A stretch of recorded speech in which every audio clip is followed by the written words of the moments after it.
അഹമ്മദാബാദിലെ നരേന്ദ്രമോദി സ്റ്റേഡിയത്തിൽ ഇന്ത്യ നേരിടാൻ ഇറങ്ങിയത് സൂപ്പർ 8-ൽ ആദ്യ ഗ്രൂപ്പിലുള്ള സൗത്ത് ആഫ്രിക്കയാണ്. പക്ഷേ സൗത്ത് ആഫ്രിക്ക നേരിടാൻ ഇറങ്ങിയത് 2024 ലോകകപ്പ് ഫൈനലിലേറ്റ തോൽവിയുടെ മുറിവിന്റെ പ്രതികാരം തീർക്കാൻ. വേദനിപ്പിച്ചവൻ മറന്നാലും വേദനിക്കപ്പെട്ടവൻ ഒരിക്കലും മറക്കില്ലല്ലോ. ഓവർ കോൺഫിഡൻസും അഭിഷേക് ശർമ്മ ഇല്ലെങ്കിൽ ഇന്ത്യൻ ടീം ഇല്ല എന്ന ക്യാപ്റ്റന്റെ ആറ്റിറ്റ്യൂഡും എന്തൊക്കെയോ ചെയ്യുന്നുണ്ട് എന്ന് കാണിക്കാൻ ടീമിലും കളിയിലും നടത്തുന്ന കോച്ചിന്റെ അനാവശ്യ കൈകടത്തലും ഇന്ത്യയെ അനിവാര്യമായ തോൽവിയിൽ കൊണ്ടെത്തിച്ചു. വെറും തോൽവിയല്ല, ലോകകപ്പിലെ ഏറ്റവും വലിയ രണ്ടാമത്തെ ഇന്ത്യയുടെ തോൽവി.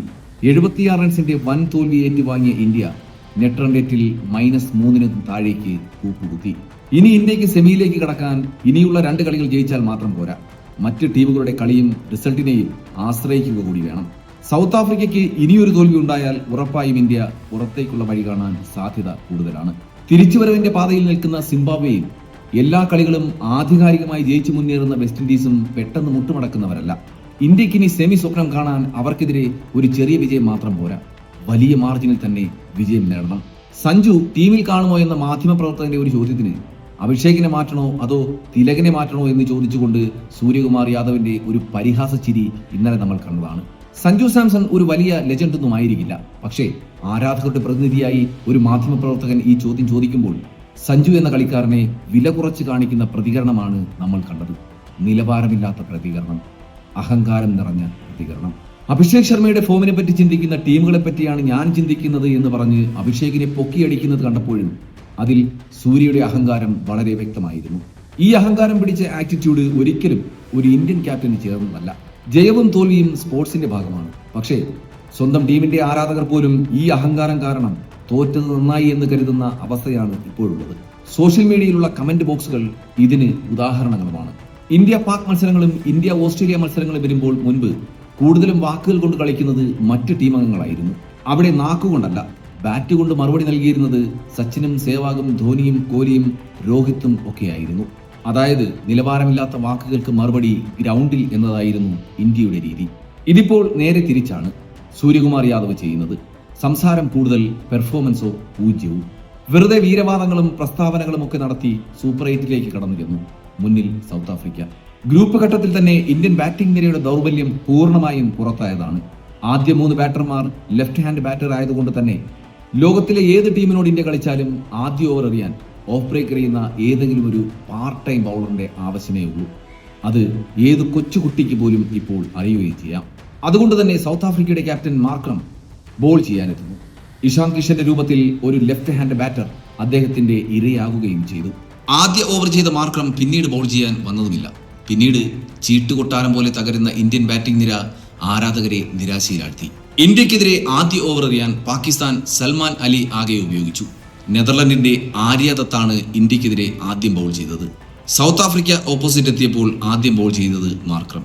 ഇന്ത്യൻ ടീമിനെതിരെയുള്ള ഏതൊരു ടീമിന്റെയും പ്ലാനിംഗ് എന്താണെന്ന് എല്ലാവർക്കും വ്യക്തമാണ്. ഒരു പ്ലാനിങ്ങും ഇല്ലാത്തത് ടീം ഇന്ത്യക്കാണ്. ലോകകപ്പിൽ ഇതുവരെയുള്ള ഒരു മത്സരങ്ങളിലും ഏതെങ്കിലും ഒരു ടീമിനെതിരെയോ എന്തിന് ഒരു പ്ലെയറിനെതിരെയോ നടത്തിയ പ്ലാനോ ഫീൽഡിംഗ് ചേഞ്ചോ എന്തെങ്കിലും ഉണ്ടോ ഒന്ന് എടുത്തു പറയാൻ? സൗത്ത് ആഫ്രിക്കയ്ക്കെതിരെ ഇന്ത്യ ഒരു പ്ലാൻ നടത്തിയിരുന്നു. മികച്ച രീതിയിൽ ബാറ്റിങ്ങും ബൗളിങ്ങും ചെയ്യുകയും വളരെ മികച്ച രീതിയിൽ ഫീൽഡിങ്ങും ചെയ്തിരുന്ന അക്ഷർ പട്ടേലിനെ പുറത്താക്കി വാഷിംഗ്ടൺ സുന്ദറിനെ ആദ്യ 11-ൽ കളിപ്പിച്ചത്. അതിന്റെ റിസൾട്ട് വൻ പരാജയവുമാണ്. ഒരു ഘട്ടത്തിൽ ഹാർദിക്കും ദുബൈയും ചേർന്ന് രക്ഷാപ്രവർത്തനം നടത്തുമെന്ന തോന്നലുണ്ടാക്കി. അപ്പോൾ തന്നെ ഉപദേശവുമായി ഗംഭീർ ഗ്രൗണ്ടിലേക്ക് വന്നു. ഹാർദിക് അടുത്ത പന്തിൽ പുറത്ത്. വരുണിനെ ഒരു വശത്ത് നിർത്തിക്കൊണ്ട് റബാദയെ തുടർച്ചയായി സിക്സറുകൾ പറത്തി ദുബൈ വീണ്ടും ഒരു ശ്രമം നടത്താൻ തീരുമാനിച്ചപ്പോൾ ദേ വരുന്നു കോച്ചിന്റെ വക മറ്റൊരു ദൂതൻ. ദുബൈ തന്റെ ഇന്നിംഗ്സിന്റെ വേഗത കുറച്ചു. ഒരു ജയത്തിലേക്കുള്ള ശ്രമം അദ്ദേഹം ഉപേക്ഷിക്കുകയായിരുന്നു. ഒരുപക്ഷെ നെറ്റ് റൺ റേറ്റ് കൂടുതൽ കുറയാതെ നോക്കാൻ അവസാനം വരെ പിടിച്ചു നിൽക്കാനുള്ള നിർദ്ദേശമാകും ദുബൈക്ക് ലഭിച്ചിരിക്കുക. 15ാമത്തെ ഓവറിൽ തന്നെ ഇന്ത്യ തോൽവി സമ്മതിച്ചു. സൗത്ത് ആഫ്രിക്കയുടെ 3 വിക്കറ്റ് 20 റൺസിന് നഷ്ടപ്പെട്ടപ്പോൾ അവർ പാർട്ണർഷിപ്പ് ബിൽഡ് ചെയ്തുകൊണ്ട് കളിയിലേക്ക് തിരികെ വന്നു. പക്ഷേ അതേ അവസ്ഥ ഇന്ത്യക്ക് വന്നപ്പോൾ ഇന്ത്യ നേരെ തോൽവിയിലേക്ക് കൂപ്പുകുത്തുകയായിരുന്നു. 4 ഓവർ പൂർത്തിയാക്കിയ എങ്കിടി ഒരു ബൗണ്ടറി പോലും വഴങ്ങിയിരുന്നില്ല. സ്ലോ ബോളുകൾ കൊണ്ട് ഇന്ത്യൻ ബാറ്റർമാരെ അവർ വരിഞ്ഞു മുറുക്കുകയായിരുന്നു. ഇന്ത്യൻ ടീമിനെതിരെ, കളിക്കാർക്കെതിരെ അവർക്ക് വ്യക്തമായ പ്ലാൻ ഉണ്ടായിരുന്നു. വരുൺ ചക്രവർത്തിയെ ആദ്യ ഓവർ മുതൽ കടന്നാക്രമിച്ചതും ഇഷാൻ കിഷന്റെ വിക്കറ്റ് എടുത്തതും സൂര്യയ്ക്ക് പേസ് നൽകാതെ ഇരുന്നതും ബൂമറയെ കടന്നാക്രമിക്കാൻ ശ്രമിക്കാത്തതും ദുബൈ, ഹാർദിക് എന്നിവരെ തിരഞ്ഞുപിടിച്ച് ആക്രമിച്ചതുമൊക്കെ അതിന് തെളിവുകളായിരുന്നു. അതേസമയം എന്തായിരുന്നു സൗത്ത് ആഫ്രിക്കയ്ക്കെതിരെ ഇന്ത്യയുടെ പ്ലാൻ? ഗ്രൂപ്പ് ഘട്ടത്തിലേതുപോലെ ആരെങ്കിലുമൊക്കെ രക്ഷപ്പെടുത്തും എന്ന ചിന്തയല്ലാതെ മറ്റൊന്നും ഉണ്ടായിരുന്നില്ല. അമേരിക്കയ്ക്കെതിരെ സൂര്യ, നമീബിയയ്ക്കെതിരെ ഹാർദിക് പാണ്ഡ്യ, പാകിസ്ഥാനെതിരെ ഇഷാന്ത് കിഷന്റെ ഒരു ഇന്നിംഗ്സ്, നെതർലൻഡ്സിനെതിരെ ദുബെ വിജയം കൊണ്ടുവരികയും ചെയ്തു. ക്രിക്കറ്റിനെ പറ്റി അറിയാവുന്നവർ തുറന്നു പറയുന്നുണ്ട്, ഇതൊരു ടീമിന്റെ വിജയമല്ല, ഒരു ഒത്തൊരുമയുടെ വിജയമല്ല. ലോകകപ്പ് ജയിക്കാൻ ഹീറോയിസം മതിയാകില്ല. ഒത്തിണക്കമുള്ള ടീമും എതിരാളികൾക്കെതിരെ വ്യക്തമായ പ്ലാനും ഉണ്ടായിരിക്കണം. ഫോം ഔട്ട് ആവുന്ന കളിക്കാരെ മാറ്റുന്നത് എന്തോ വലിയ നാണക്കേട് പോലെയാണ് ഇപ്പോൾ ഇന്ത്യൻ മാനേജ്മെന്റ് കരുതുന്നത്. സഞ്ജുവിനെ മാറ്റി നിർത്താൻ കാണിച്ച ആർജവം അഭിഷേക് ശർമ്മയെയോ തിലക് വർമ്മയെയോ റിങ്കു സിംഗിനെയോ മാറ്റുന്ന കാര്യത്തിൽ കാണിക്കുന്നുമില്ല. ഗംഭീർ എന്ന കോച്ചിന്റെ കടന്നുവരവ് ഇന്ത്യൻ ക്രിക്കറ്റിന്റെ മാനങ്ങളെ തന്നെ തിരുത്തി എഴുതുകയാണ്. ഗംഭീർ ഒരു ലെഫ്റ്റ് ഹാൻഡ് ബാറ്റർ ആയതുകൊണ്ടാണോ എന്നറിയില്ല, ഇന്ത്യൻ T20 ടീമിലെ റൈറ്റ് ഹാൻഡ് ബാറ്റർമാരെയൊക്കെ അയാൾ ഒഴിവാക്കി. ഇപ്പോൾ ടീമിലുള്ള ഒരേ ഒരു റൈറ്റ് ഹാൻഡ് ബാറ്റർ ക്യാപ്റ്റൻ സൂര്യ മാത്രമാണ്. മിഡിൽ ഓർഡറിലുള്ള ഓൾറൗണ്ടറായ പാണ്ഡ്യയാണ് മറ്റൊരാൾ. എതിർ ടീമിന് ഫീൽഡിംഗ് സെറ്റ് ചെയ്യാൻ വലിയ ബുദ്ധിമുട്ടുകൾ ഒന്നും തന്നെയില്ല. ലെഫ്റ്റ് റൈറ്റ് കോമ്പിനേഷൻ ഇല്ലാത്തതുകൊണ്ട് തന്നെ എതിർ ടീമിന്റെ ഫീൽഡേഴ്സിന് ജോലിഭാരവും വളരെ കുറവാണ്. ഒരു ടീം എന്ന നിലയിൽ ആരാധകരെ നഷ്ടമാക്കുന്ന പ്രവർത്തികളാണ് ഗംഭീറിന്റെയും സൂര്യയുടെയും ഭാഗത്തു നിന്നും ഉണ്ടാകുന്നത്. പത്രപ്രവർത്തകർ ആരാധകരുടെ പ്രതിനിധികളാണ്.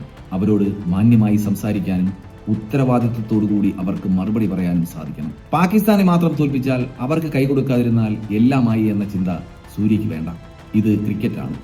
ആരാധകർക്ക് വേണ്ടത് പോരാട്ടമാണ്. ടീമിൽ അർഹതയുള്ളവർക്കുള്ള സ്ഥാനമാണ്, മാന്യമായ പെരുമാറ്റമാണ്.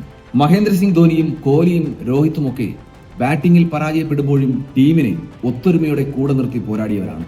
അതുകൊണ്ടാണ് അവർ ആരാധകരുടെ മനസ്സിൽ സ്ഥാനം നേടിയതും. വിജയങ്ങളുണ്ടെങ്കിലും ഇന്ത്യൻ ക്രിക്കറ്റിന്റെ സ്റ്റാൻഡേർഡ് താഴേക്ക് തന്നെയാണ് പോകുന്നത്. ഇത് ആരാധകൻ എന്ന നിലയിൽ നമ്മളെയൊക്കെ നിരാശപ്പെടുത്തുന്നുണ്ട്.